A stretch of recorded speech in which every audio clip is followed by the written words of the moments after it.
Good day, my name is Yusrah Kriel and I attend the Deutsche Schule Kapstadt. My topic is my school history. The reason why I chose to research my school is because my school is celebrating its 125th year anniversary this year, and I think it heralds a significant milestone amongst the oldest schools in the Western Cape. My key question is, how has my school changed over the last 125 years, and how have the learners benefit from this change? In my presentation, I will be dealing with the establishment of the DSK 125 years ago, DSK moves to new location, DSK milestones, DSK embraces change, academic excellence, and my self-reflection. In 1875, the Z. Martini parish purchased the property to construct the Z. Martini School. In 1883, the Deutsche Z. Martini School was founded on Christian and humanistic principles and named after the Z. Martini Church. The school was located in Queen Victoria Street, Cape Town, directly opposite to where the planetarium is currently situated. The school, from its inception, was a white German-speaking school. Mr. Pinechek, one of my interviewees and a former pupil of the Z. Martini School, recalled the reason why a German school was established. He said the reason was because the Germans living in South Africa wanted their children to be taught in their mother tongue. The Z. Martini School had 145 pupils, ranging from the ages of 6 to 10 years. Mr. Pinechek recalls the school having wooden desks with wooden flap seats and ink pots, which were slotted onto the desks as they either wrote with ink pens or pencils. The subjects taught at Z. Martini were German, religion, English grammar, English diction, geography, history, and algebra. The school also offered double sessions of teaching. The first session started at 8 o'clock and ended at 11 o'clock, and the second session started at 12 midday and ended at 2 o'clock. By 1889, the school had doubled in pupil attendance and was in need of new premises. The school sought a new location, and in 1956, the German government assisted the school to buy the Tampurskloof location, which is situated on the slopes of Lion's Head. The building of the school started in 1960, and in 1961, the Z. Martini School moved to the Tampurskloof premises, and the name was changed from the Z. Martini School to the Deutsche Schule Kapstadt. The school was still an exclusive white German-speaking school, having only one class per standard. In 1964, the DSK had its first matric class as well as its first matric ball. The matric ball was described by Ms. Karen Fröhlich, the current school secretary, as a house party. The matric ball was held at school, and they played music using a tape recorder. They had their hair done and wore party dresses. Since then, the matric balls at the DSK had changed. These days, it is an elaborate occasion held in hotels, and no cost is spared. When the DSK was initially opened, it had neither a hostel nor sporting facilities. Ms. Ingrid Pinechek, one of the first matric learners of DSK and one of my interviewees, recalled that the school had a strong focus on sports. She remembered how they walked down to the neighboring school to make use of their sports field. Over time, the school developed and the sporting facilities were built.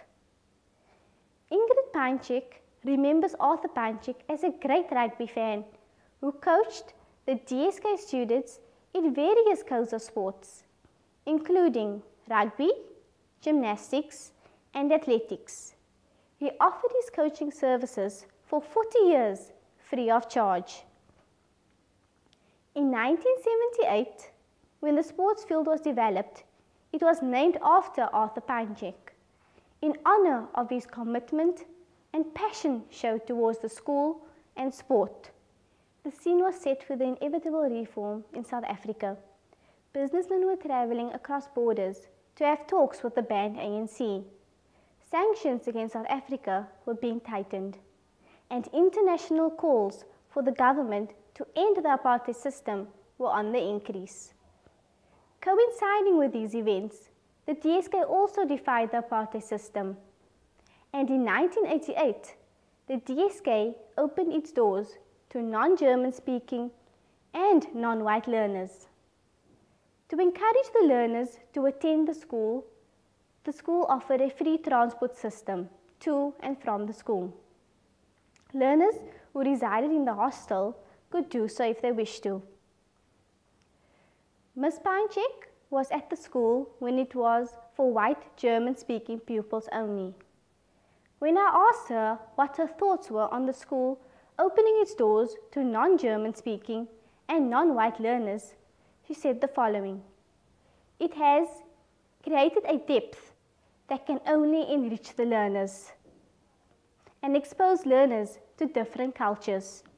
The DSK has strong traditions, and the annual bazaar is a tradition of the school.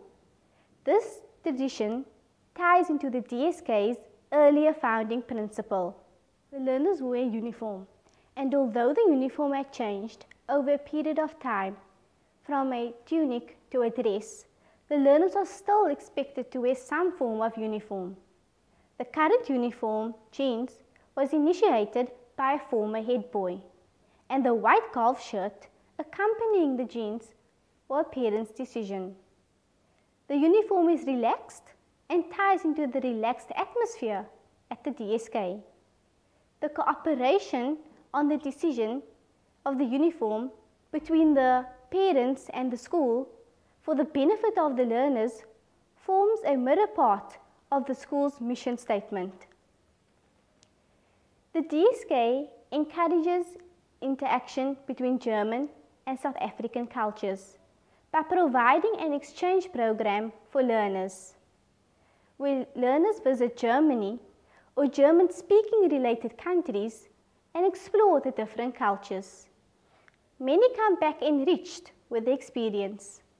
Likewise, learners from Germany come to South Africa and spend 6 months at the DSK, primarily to improve their English, but they also join in on our normal lessons. DSK has held on to one of its initial guiding principles by establishing Club Interact Deutsche Schule. KIDS has been active in community work since 1990. KIDS helps children in need by teaching them to be self-sufficient. They teach them crafts which often lie completely dormant within them. The DSK practices bilingualism and offers a matric and an abitur qualification to learners. The non-German speaking learners can also participate for the matric abitur qualification. The abitur is an international matric qualification which would allow learners entry into European universities. When I stand in the playground and see the view of Cape Town, the following words from Desiderata spring to mind. You are a child of the universe, no less than the trees and the stars. You have a right to be here. In connecting my presentation to my key question, how has my school changed over the last 125 years? And how have the learners benefit from that change? I would say that history changes over a period of time, and so has the DSK. It started out as a small church school, catering only for white German-speaking pupils. But then it expanded, and it grew into a multiracial, bilingual school, which encourages interaction between German and South African cultures with sound academic results. My self-reflection on the oral history process. The oral history process has allowed me to work with historical data in the school archives and decide on its usefulness for the project. It made me conscious on managing my time more effectively. It presented me with an opportunity to learn the history of my school and to speak with people about the past and to feel what school was like during the past. Like Mr. Panchik so aptly corrected me in my interview on the use of the word learner. He explained his understanding in an educational context. He said that one can only be called a learner if one learns something in school.